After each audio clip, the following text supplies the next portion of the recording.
recording. Cool. So, propulsion stuff for the last half hour.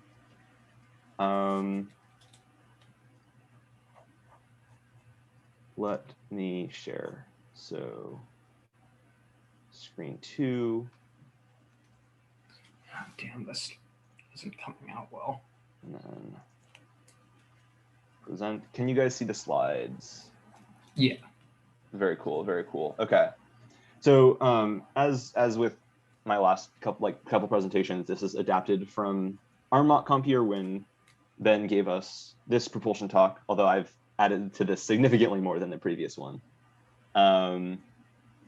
Yeah. So propulsion makes plane go fast, ideally, or whatever speed you want to go. The basics of DBF propulsion is that it's an electric motor with a LiPo battery. You've got no more than 200 watt hours in a pack, or total, and 100 watt hours per pack. Props got to be commercially available. Motor has to be brushed or brushless, electric, commercially available as well. Define commercially available. You have to be able to buy it and not modify it. Same with. Well, if we make them and start selling them, that would probably count, but that's high effort. And then props can only be modified if you need to like trim or add tape or whatever for prop balancing. But I usually don't. Yeah. Can you like intentionally repeatedly fuck up your balancing such that you majorly reshape it? I mean, yes, actually. You can trim props to whatever you want, but there's really no reason to, because there's really no reason to, because it's just less efficient than the design for that lower diameter or whatever. Yeah, probably hard to yeah do as well as whoever originally made it. Exactly. It's not like we have a budget that is limited by props. So if we need like 7 props as backups because we're going to crash a bunch of planes, like we can just do it, and it's like not that bad. Isn't our big budget item travel? Yeah, but props are not expensive. I mean, they're not cheap, but they're not expensive. Okay, so I don't know, what is your guys's like? Yeah, I guess, have you guys taken physics 3 is what I'm going to ask. I'm in the process. 3. No, I'm in it now. Okay. Yeah, same. Okay, 2 in it, and then Peter, what did you say? 2. I was supposed to take it, but then I'm not in school. So. Okay. Yeah, so anyway, it's not like too much into physics 3 that we're getting right now. But the basics is just circuit analysis. The basics of circuits and stuff is that the voltage is going to equal the current times the resistance that you're passing it through. And this is going to apply to nothing that we do, except it's just a good kind of like intuition. So this applies to like, sorry. This really mostly applies to like very, very simple systems. And if we have a motor here, it no longer behaves exactly like this. We have a more detailed model that I'll get to in a second. But it's still a useful model for a lot of things, and it's incorporated in that model. But the main thing that is applicable is the power law. So the electrical power that's going to be delivered is the voltage times the current. And that's really helpful because what you guys have from conceptual design is a mechanical power of the aircraft. Right? Like, sorry, let me clear my annotations. So we'll get to it more in a second, or I guess it's also here.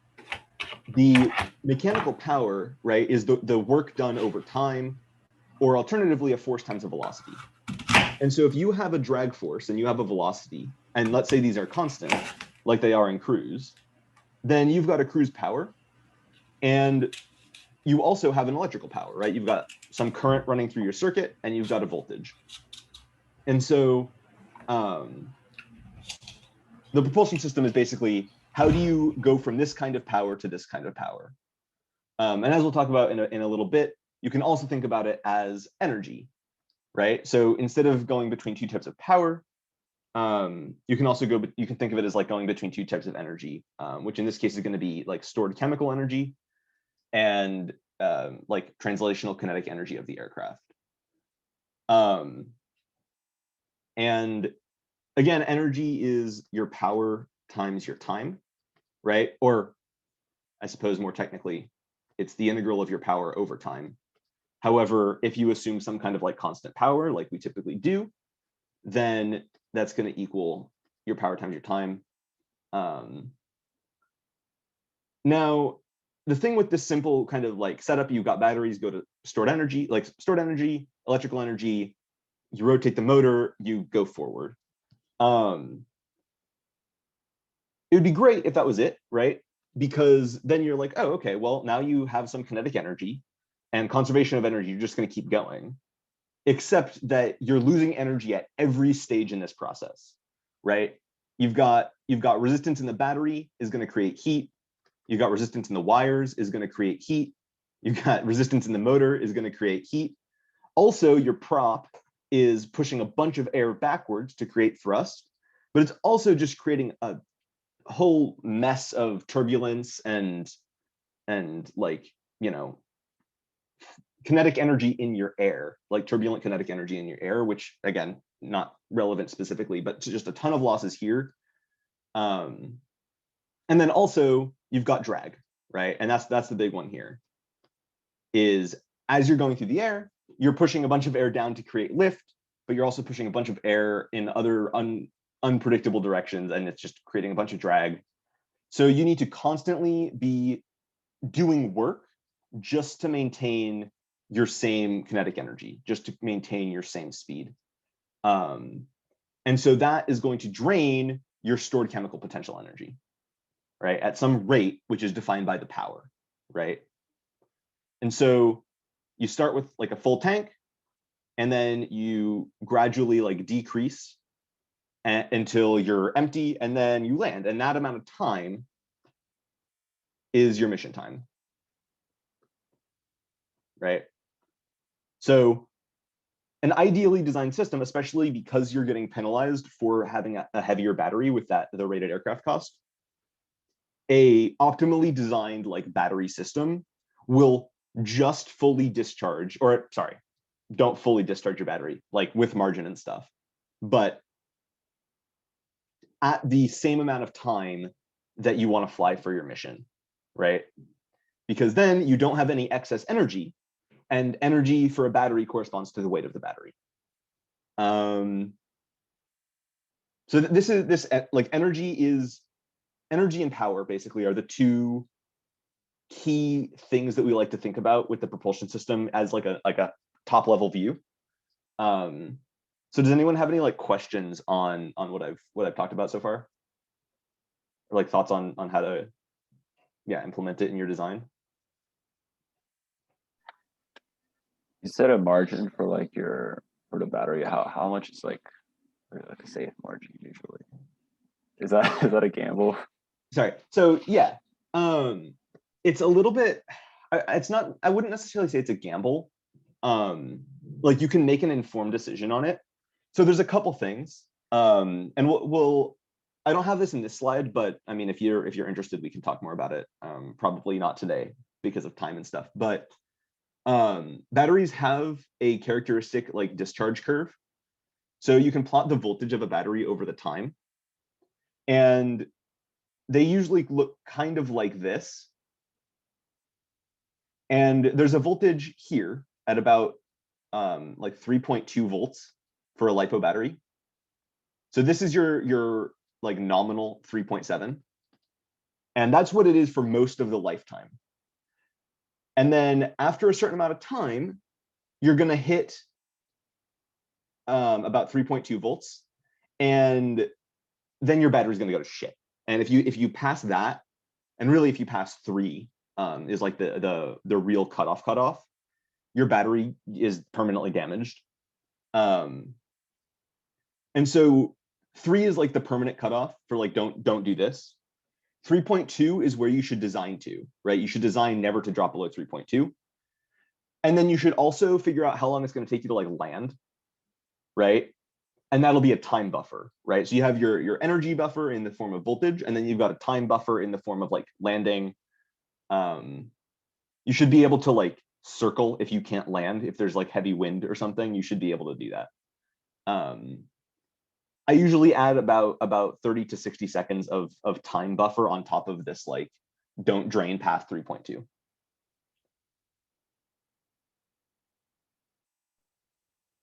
Okay, thank you. Yeah. All right. Any other questions on this stuff?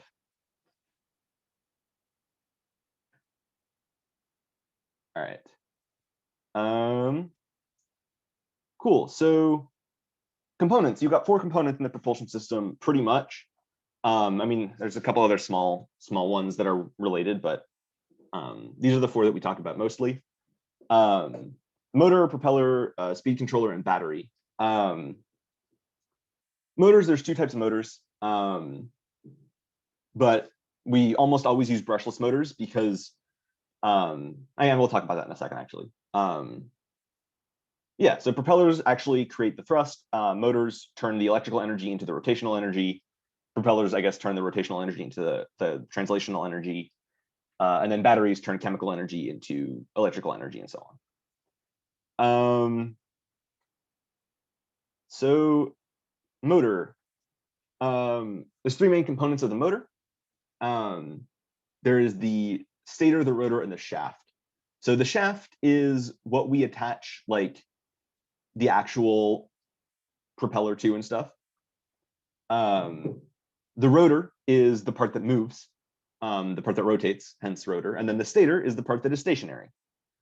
So in this case, right, for an outrunner like this, electric current basically flows through these windings here, and that creates a magnetic field that is pushing these permanent magnets.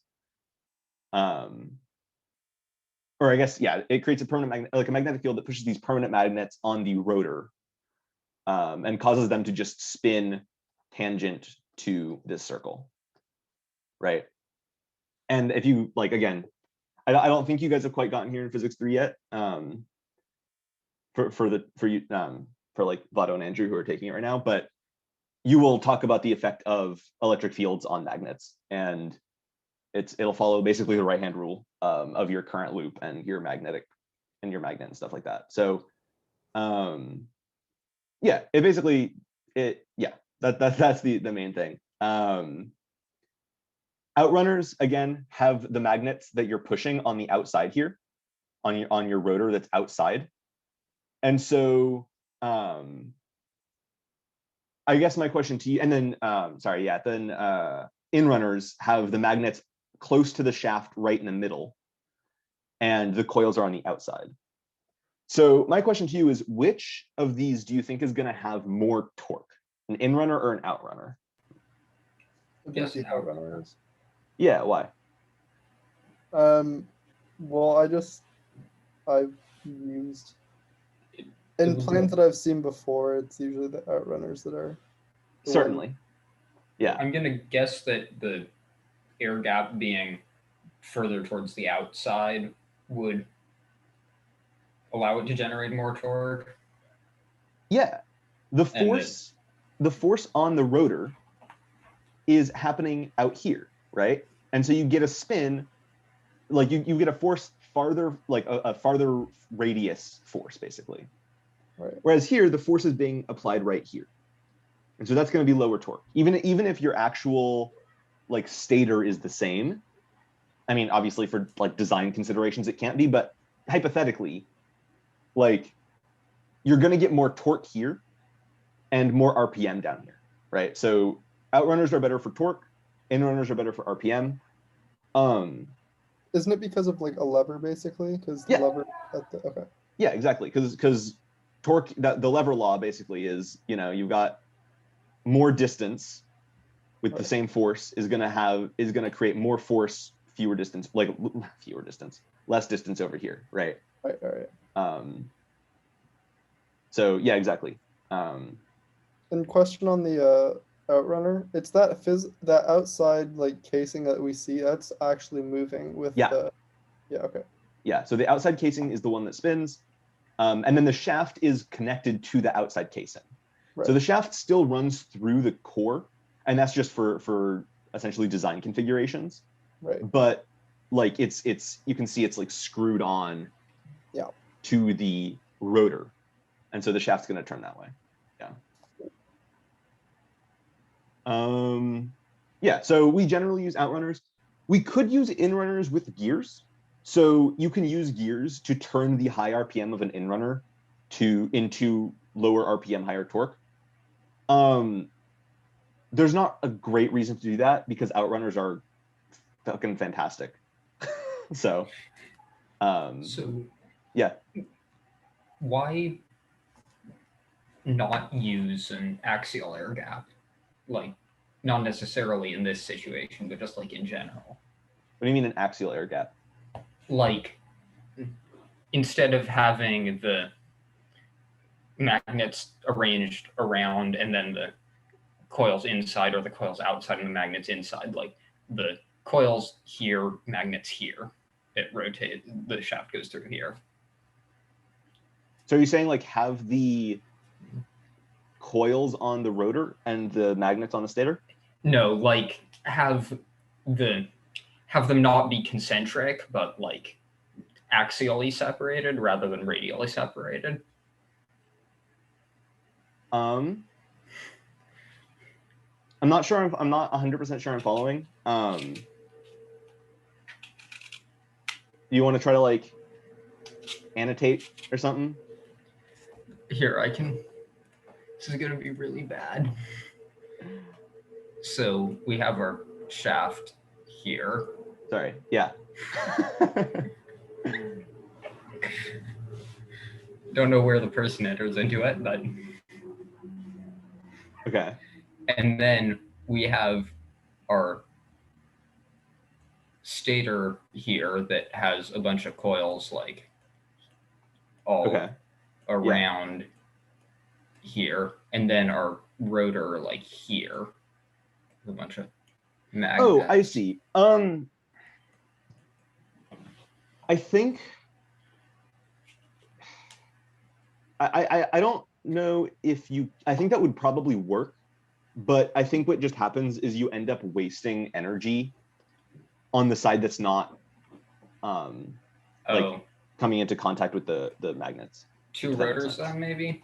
Yeah, you could probably do something like that. I'm sure there is a place for like non-conventional like designs like that. It's just not typically like if for some reason you wanted a pancake. Yeah, exactly. I'm sure. Great, I'm I'll sure eat one for breakfast tomorrow. Don't eat motor windings. Typically, they're not healthy. Are you sure? Have you tested? I have not. So feel free to prove me wrong. But yeah. So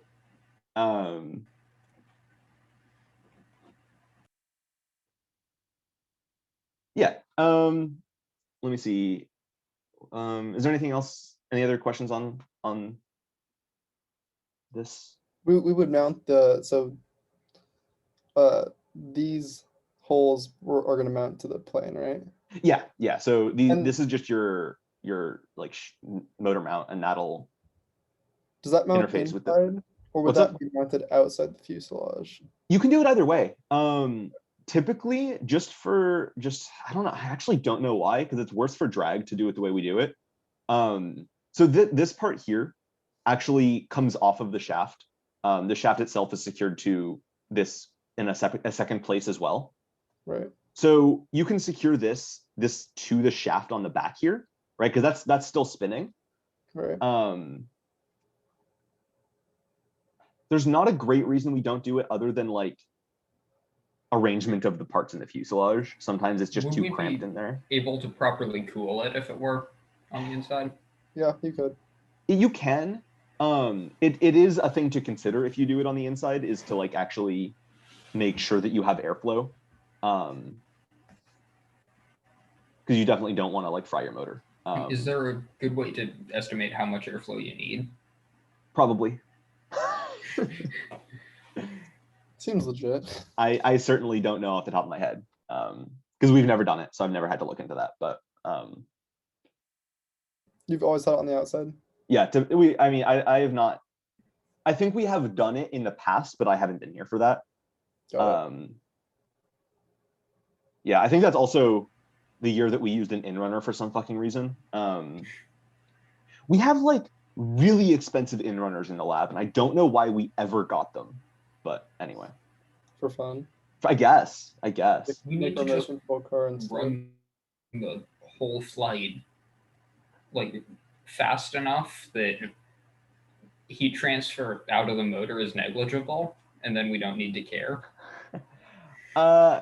Potentially, although probably not. Oh god. Sorry, I'm trying to get out of the slideshow. But it's not letting me end slideshow. Okay. I do want to show you guys something real fast.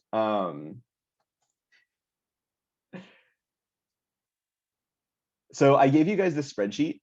And this is all of the motors we have in the lab. So this is in that zip file that I sent. And you can filter by like outrunner or inrunner. So I almost always have this deselected. And it gets rid of all those fucking new motors that are like, I mean, if you look at some of the prices on these things, these are like nearly $200 or more motors, and they're inrunners, and I don't know why we own them. But it sorts by that and by like company, and also some important parameters like KV and internal resistance and stuff like that we'll get to in a second. But yeah, so I would encourage you guys to like use these motors in your design. And that's why I gave you this list, so you can have like these are the motors that we have access to. Because we are going to try to build this in fall, and so I don't think we want to like, I mean, if you guys really, really want a motor, I can probably get it for you guys, but like, if you can use one of these, that's ideal. It's so weird, my computer's acting so strange. You'd rather blow all of our budget on the comp plane? I would prefer that, yes. Although, like, if you can convince me, I'm always happy to buy motors. How much are motors? Just curious. There's prices right here. So okay. this is the motor that, let's see. This is the motor that we used last year. Okay. It was $160. I think we got it on eBay for cheaper actually, but right. Who's does make me happy. I make really small planes. Is it? Oh, sorry. I'm getting a call. I was like, whose ringtone is that? That was me. Yeah, small motors are much, much cheaper to a point, and then they get more expensive because they're tiny. Right. Yeah, okay. So back to slideshow.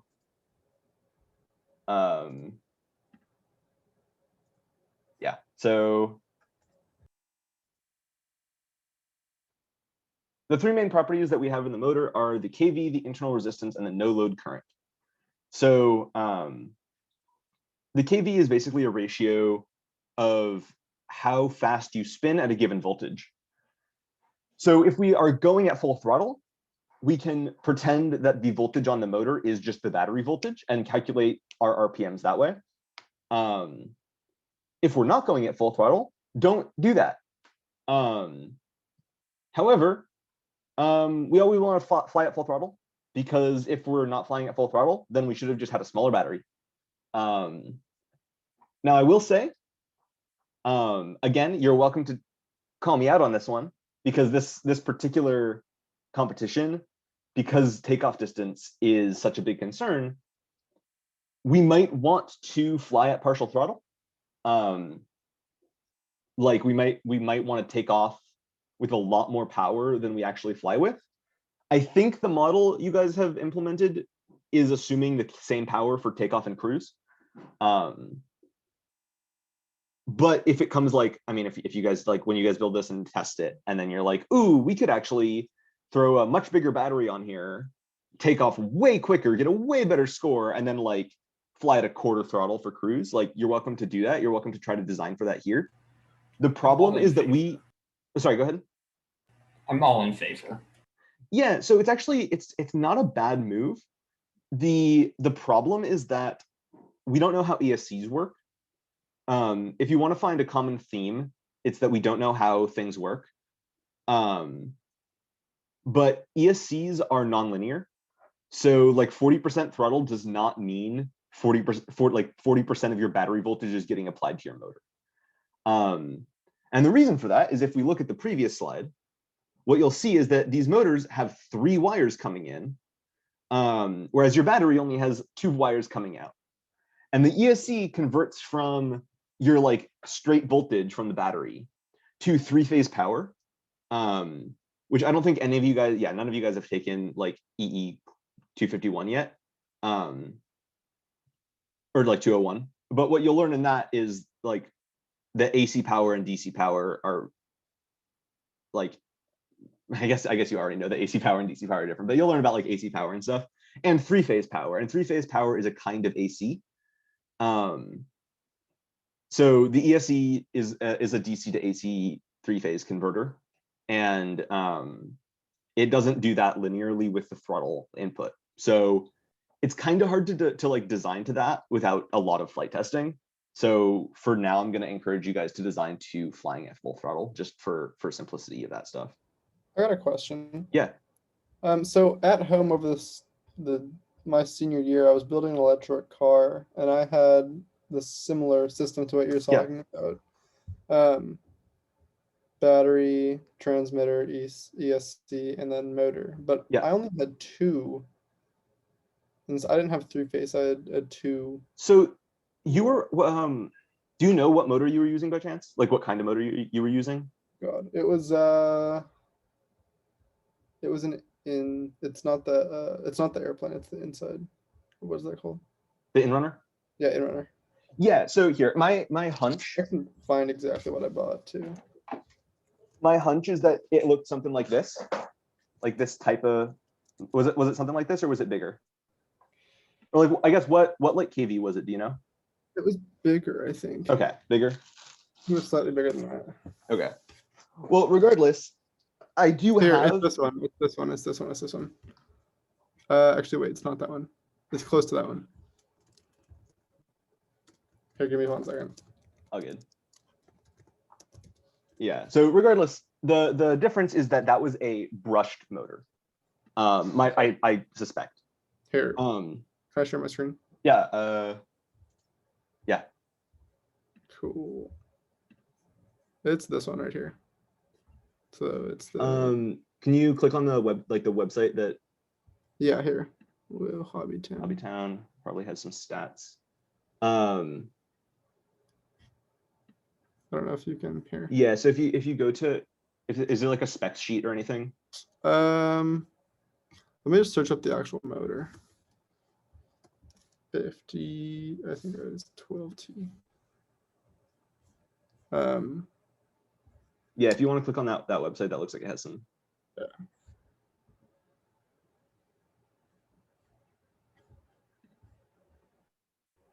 No. Go back to overview. Okay.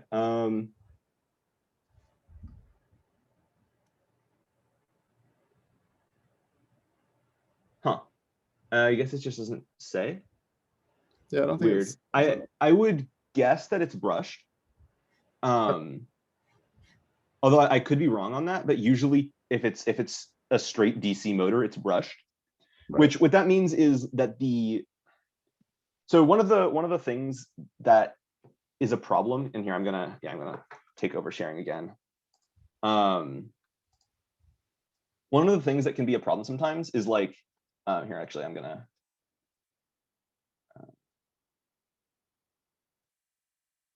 make a whiteboard for myself. Oh, that's a terrible color, but whatever. Is you've got like your winding, right? And I'll just draw that like this. And I'm this is like a top-down view. And you've got your magnet here, right? So you've got electric field, magnetic field, doing something or other. And actually probably coming out of the page, I don't know. And that's going to have a force that's going this way, and then it's going to move. And then it's down here, it's going to have a force that's going this way. And so if you don't do anything about that, it's just going to oscillate back and forth, and it's not going to go anywhere, right? What brushed motors do is on the rotor, they have a like metal brush, and on the stator, they have a broken circuit here. And so basically, once you get past this point, the current flips directions. What a brushless motor does is it uses the ESC to actively control the current going through the windings. And so it literally is switching the direction of the current all the time, which is why they use three-phase power. And so that's typically the difference there. Cool, thanks. Yeah, for sure. Brush motors have their applications, but they are less efficient because there's literal drag from the brushes, or friction, I guess, if it's friction. But yeah.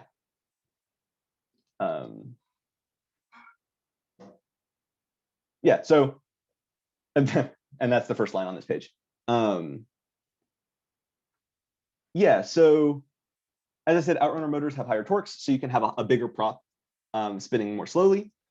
If you for some reason wanted like a very small prop of it spinning very fast, you could use an inrunner, which I guess maybe that's why we have them. But even still, I would just use a higher kV outrunner. Anyway, I have not found a purpose for inrunners yet in DBF, but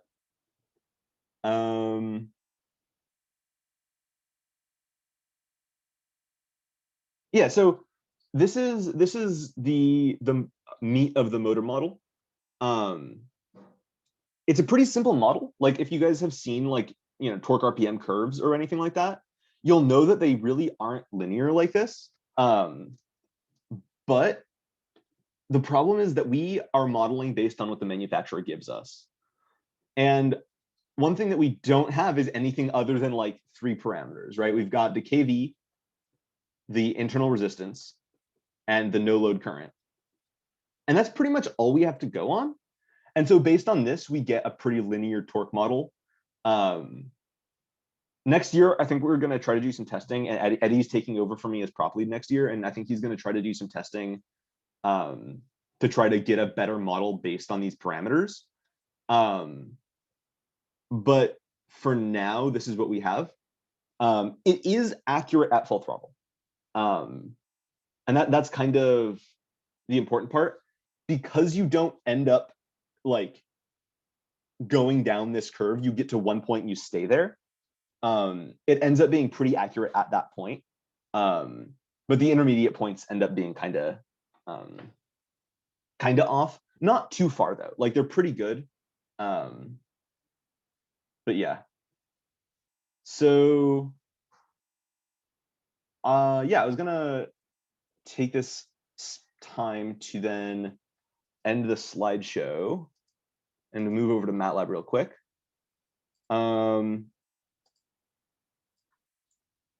So, oh God. Sorry, I am working on a bunch of shit right now. So let's run U, change folder. Okay. There.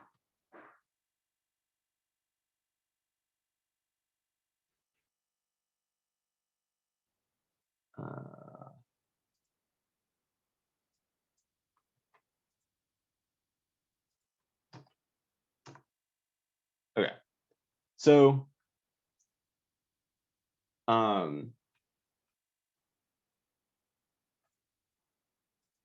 did that only make one figure?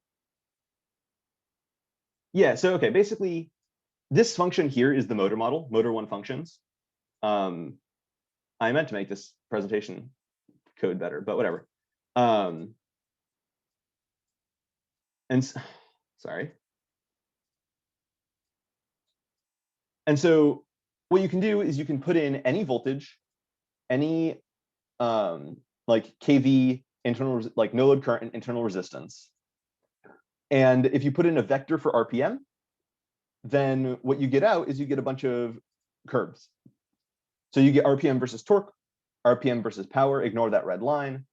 That's actually the electrical power. And so what you can see is, I actually don't ignore that line, it's kind of interesting.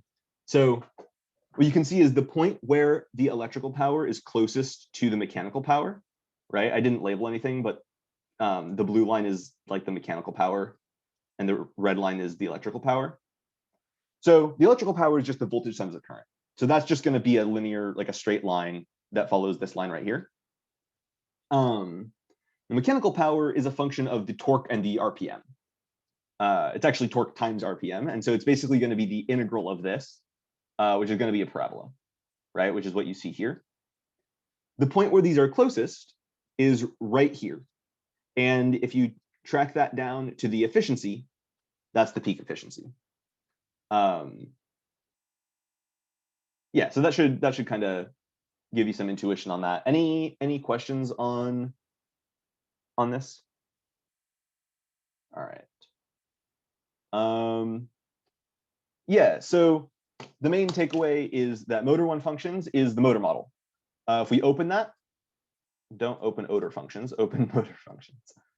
You can see that the motor model is very, very simple. It's about 4 lines of code. Yeah, it's a very simple motor model, but it gets the job done pretty well.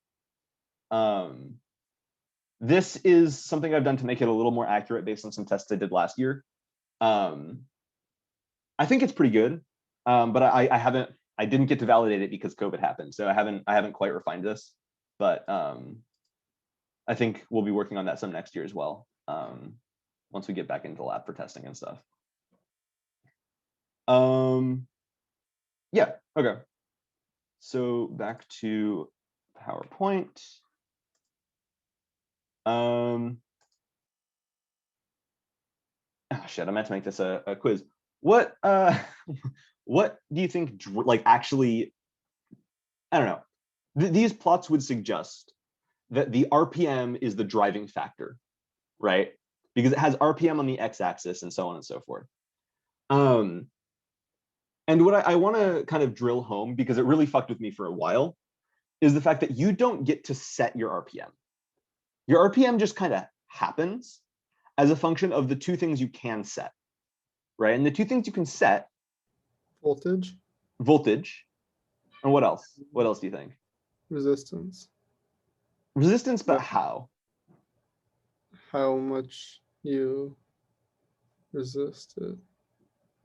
I guess, what do you motor mean? What do you mean resistance? Well, you have to have some resistance in your circuit. Is it the ESC that you pick? ESC we can ignore for now. Okay. So it's, I guess it's not really electrical resistance that you can set, because that's just like what the motor is, right? Right. But like, don't you set the frequency of your AC, and wouldn't you be able to mess with like the waveform also? ESC does all that for you. You can probably fuck with some of it in settings, but I guess what I'm getting at is, like, if we go back to like the simple circuit model, right? So we pretend that you have a resistor in there, don't you? You have a resistor in there, and you have your DC power source. But that resistor isn't constant resistance, right? Right. And you do kind of, I guess you're on the right track, Andrew, if you get to set the resistance, but is it how fast you go? It's related to that. How fast you move out of plane? It's related to that. It's not. Has something with the motor, doesn't it? Well, so I guess what I'm getting at is, if, let's say you know the motor, you're flying like a T-Motor AT4120. Okay. What do you get to change to change what RPM you go at. The prop size. The prop size. Damn you. Right? Oh. So you get to change either side to make the motor do what you want. Right? You get to change the battery and you get to change the prop. The battery is going to change the voltage, which is pretty directly implemented in the model, right? We can see how the voltage shifts things. But how does the prop affect what RPM you go at? You have to have more torque for a bigger prop because it's more like a lever force. Exactly. And so what we're going to see, and I'll skip a couple slides here, is, oh God, that's really small. Let's see if I can. Make sure you thrust, guys. You got to thrust as hard as you can. It's 9:13. I'm trying my best. Yeah. Oh God, is it really? Oh shit. Okay. You're good. But the key thing on this slide is really this relationship right here. So your prop torque changes with your speed and with your RPM, right? And so what we're going to do is we're going to put those curves on the same plot, right? We're going to have our propeller torque versus RPM, and we're going to have our motor torque versus RPM. And if you're on this side, right, if you're spinning slower, but you're at the same voltage, then what happens is your motor has more torque than your propeller is like resisting. And so you're going to speed up, right? And then if you're on this side, then your propeller is exerting more torque back on you than you're able to provide. And so you're going to slow down.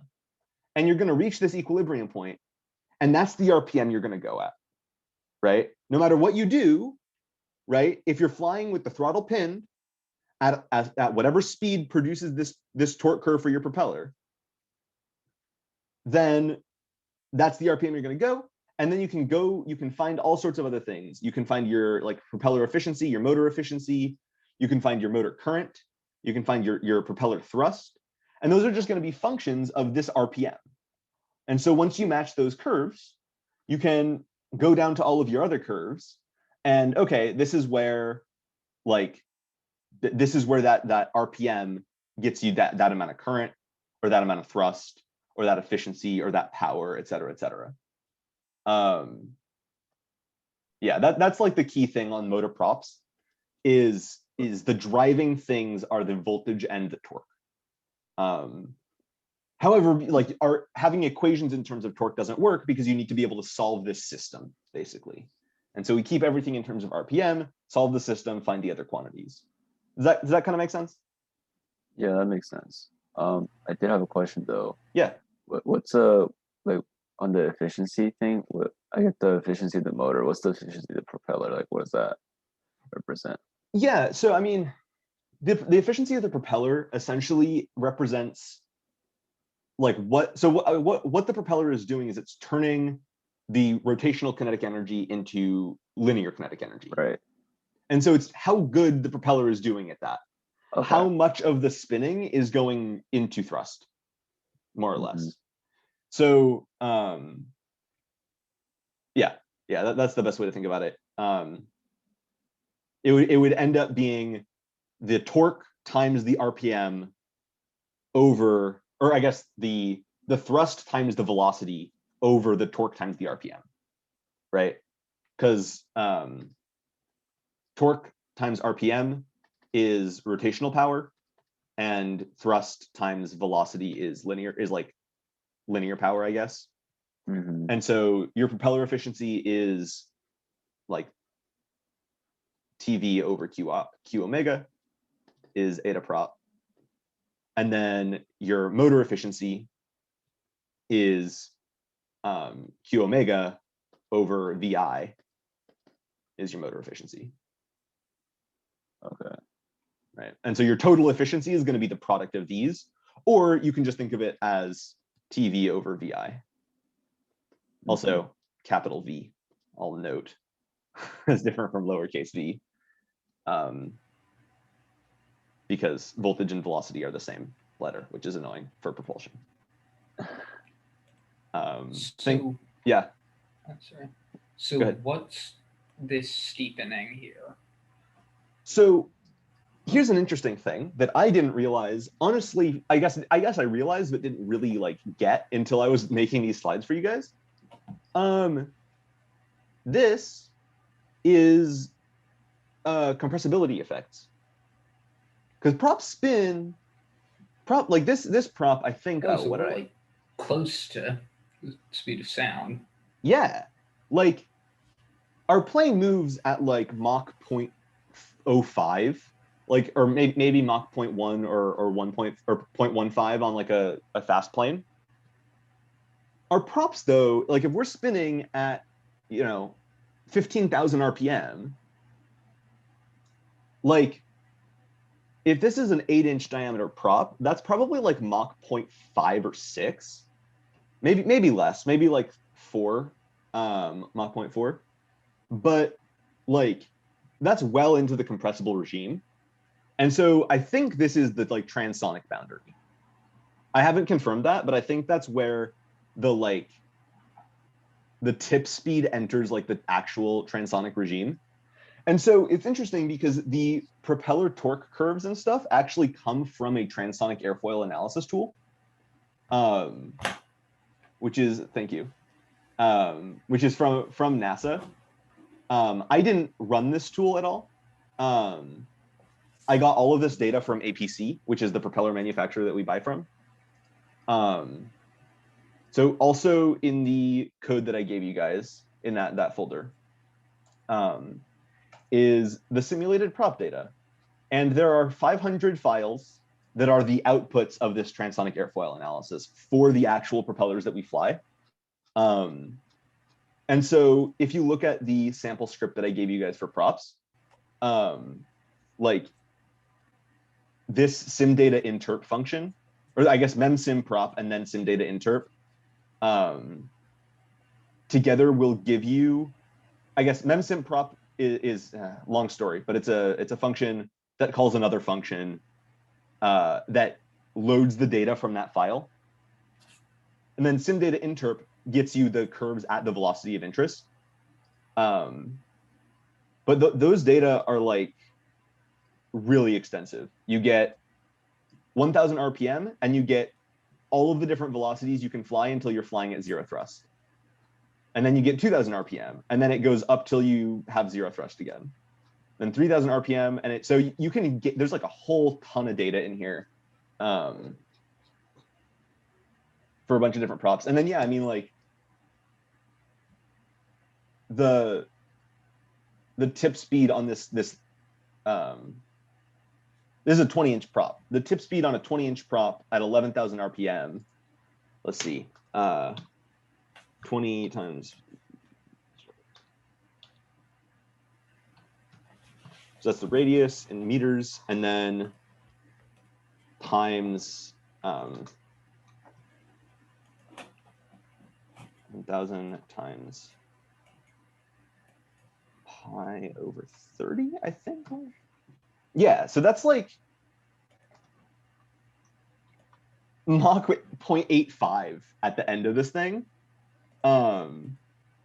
So yeah, that's why you see some wonky curves in the prop data. But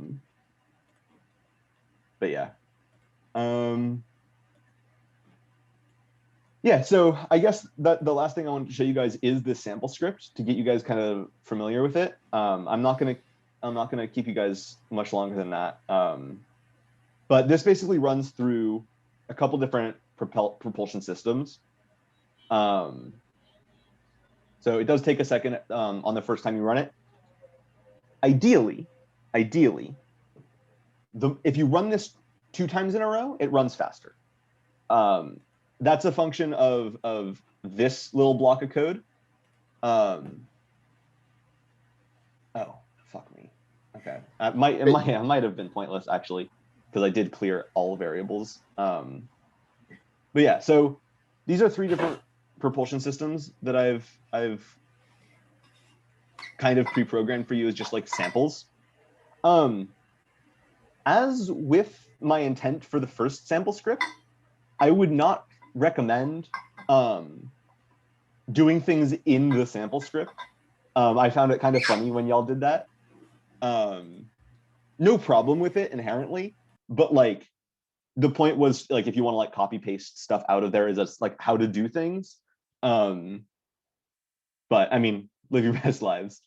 So yeah, these are 3 different propulsion systems, and I'm curious, what are your thoughts on what the like best propulsion system is between these 3? Or like the most, yeah, I guess the best. I'm just curious what your thoughts are. Looking at it, I think the second one is the. Actually, wait. I'd guess number 3 because I'd guess the number 1. efficiency values. No, look at the damn axis. He messed the axis up. Does it change at all? Look at the very first. Wait, hold on. Well, I'm going by the title. Oh Like, yeah, the okay. one labeled as Sorry. System 3. I guess this is terrible. Yeah, I'll put these in actual order. Okay, so I agree. which you're saying system 3? Yeah, Look, just because I like those efficiency numbers. Yeah, exactly. That's what I wanted you guys to see. So both of the efficiencies here are pretty close to the peak. So if we zoom in on this, right? Oh, that was too far. I want to be able to see that they're both peaks, right? So like the peak efficiency is like here on the prop and here on the motor, maybe like here, right? And thank you. Yeah. Let's go. Let's go. And so our like dashed line of this is where we're running is fairly close to both of these peaks. On this one over here, the peaks aren't too bad. Like, whoa. Our overall efficiency on this one is going to be about like, nope. Go away. Oh, whatever. Call it 60 or yeah, about 60 to 70 times squared. So it's going to be about like 50% efficient, which isn't terrible. If you remember from like conceptual stuff, that's about what we assume. 50% isn't bad. This isn't a fairly good system. And then this one is just terrible. This one's going to be about like, it's going to be less than 20% efficient in aggregate. And it's just going to, yeah, it's going to convert a lot of, I mean, you can see that like all the motor efficiency curves look kind of the same. Which means that this one is like way below its peak efficiency. Like it's going to be like out here somewhere, right? And this prop, I mean, the peak efficiency is way down here and we're here, right? So if we're way far from the peaks, like the peak efficiencies and stuff, then it's probably a pretty bad match. Now, This does. Yeah. It does though make it look a little like it's hard to get a good match at cruise and also do the extremely high power takeoff thing. There is a reason that in the real world we don't use propellers. And there's also a reason that at the very tail end of the propeller era, before we got jets figured out really well, we were doing a whole bunch of like variable pitch props, right?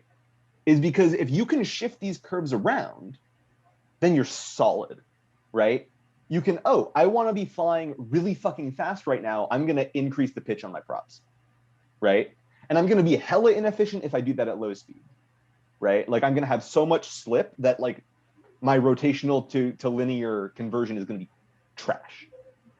But at high speeds, you're moving faster. And so you can pitch up more to have like a higher like advance ratio pretty much. And yeah, so there's a reason that that's what we do like in a full scale plane. I don't know if we're allowed variable pitch props in DBF. I actually don't know. They do make them for RC scale, but they're kind of complicated, which just means added things that can go wrong. And more Yeah. cost. Yeah, and more cost for sure. Oh my god, I'm sure they're expensive as hell. So, since electric motors themselves should be fairly light, would it work to just have like a second motor with a folding prop? And you could probably make that even lighter by only running it for like 5 seconds at takeoff, so that you don't care if it overheats as long as it takes 6. Huh. I mean, that would be really interesting to look at. It would, I guess the problem is if you are designing a system to have just like it would be external, right? An external second thing that's not providing any benefit in cruise, that's a lot of drag. Yeah, I mean, the folding prop would hopefully reduce it, but you still have like a nacelle and folded prop and stuff. Yeah. Unless it's like on the fuselage, in which case you still have a folded prop. Yeah, I would also say that in general, what we found is that twin props aren't worth it. You can get better net efficiency with just one bigger motor and bigger prop than you can with 2 motors and 2 smaller props. I got one more idea for the whole like trying to enhance our takeoff performance a little, which is there's a decent amount of empty space in that fuselage. So we could potentially have like a ducted fan inside there. Ducted fans are inefficient. Get absolute trash efficiency. Yeah. But if we're only using it for like a couple seconds at takeoff, that might not matter. Yeah. That's not a terrible idea. It is a lot of added complexity, especially in the electronic design. Like you'd have to be able to like switch off one of your motors and whatever. Which like. Well, I was thinking use them at the same time. Sure, but then in cruise you didn't want to use one of them, right? Yeah. So you'd have to be able to switch off like the ducted fan mid-flight. I mean, if you have it on a separate throttle or something. Well, but that again, and therein lies the problem. You'd have to have it on a separate throttle. Put it on an on-off switch. You don't need it when you're not using it all the way on. It's true. That is what you would want to do. Is you would want to have like a second motor on an on-off switch on your transmitter or whatever. Not bad. Not like a bad idea. You'd have to look at the numbers and see if it made sense. I have no models for you for ducted fans. We might be able to direct the exhaust out the bottom and cheat a little. You might.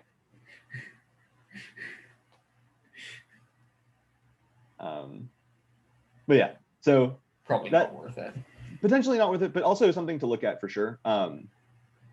Would be interesting to talk about in the report as well, is just like this was a design we considered and decided either for or against, you know. Yeah. All right. Last thing is batteries. More cells, more voltage. I don't know why that's in there. That's not necessarily true. More cells in series, more voltage. More cells in parallel / bigger cells, more endurance, more capacity. The label on the battery has 3 things. It has a voltage, a capacity, a C rating. Voltage is nominal. So as we talked about, there's like a discharge curve, and they give you that like flat nominal area as the voltage on the cells. The capacity is the amount of is like the current you can discharge times the time that you discharge it. In reality, it's, or rather, Q equals the integral of I dt. So if you have a high current at takeoff and then you're like, level off here or whatever, the total amount of capacity that you'll use is the area under this curve. But if you assume some kind of like cruise condition or whatever, the C rating, or like the C rate that you are running a battery at, is the current divided by the capacity. It's in units of like inverse hours technically, because the capacity is in like milliamp hours and the current is in milliamps or amps. But we usually just say like C. And then the C rating that they give you on a battery is the maximum C rating that you can run. So if you have a 2000 milliamp hour battery and they give you a C rating of 30C, then the maximum speed you can discharge is 60 amps, or the maximum current you can discharge out is 60 amps. Likewise, if you have, these numbers, right, you can figure out the max. Sorry, this should not be in amp hours. This should just be in amps.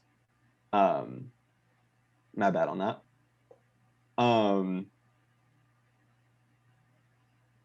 Yeah. And then also, if you know the amount of time that you want to discharge your battery, you can find the C rating just by doing 1 over the discharge time, which is kind of a cool thing. And then from that you can calculate your current and capacity if you need to. But yeah, any questions on that stuff? Yeah. All right. And then last slide, some equations about energy and power for batteries. It's a little redundant from what we've already talked about. Again, the energy is the integral of power. Again, for constant T, it's this. Or for constant P, it's that. The equation I just said, I dt, and then IT for constant I. So the energy that your battery pack has is your voltage times your capacity. And then the energy over the power that you're drawing is your discharge time. And so that was what I was trying to get you guys to use. And I think you guys used it in the conceptual stuff. Because like batteries have a specific weight and so, or specific energy. And so this corresponds to your battery weight. And then your discharge time is just your mission time, ideally with some cushion. And your power can be your cruise power divided by some efficiency or whatever. Yeah. Any questions on this stuff? I know I'm kind of rushing through this here because it is late. I'm sorry. But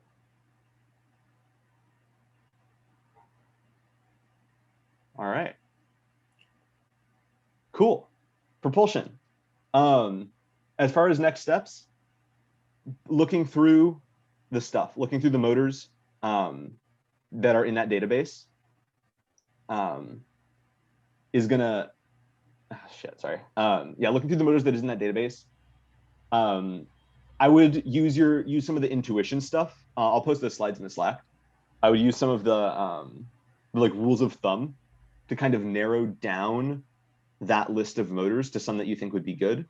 And then the 3 things that you need to make sure the motor can do, or that your propulsion system as a whole can do, are not exceed the power that you calculated, right? Because that affected your like battery weight and stuff.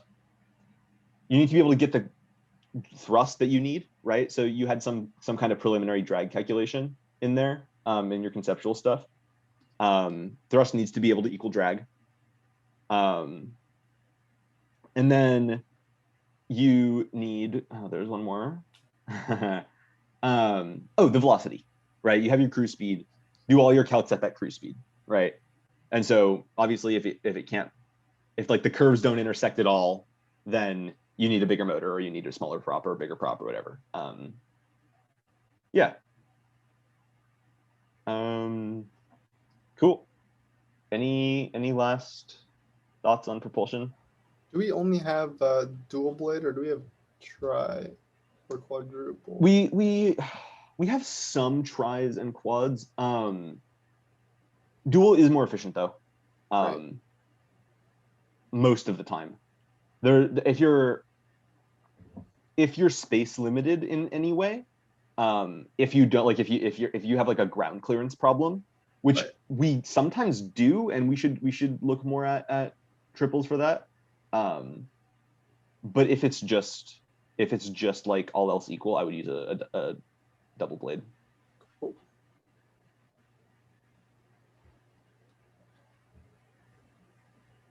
All right. Cool. Welcome to props. That's it.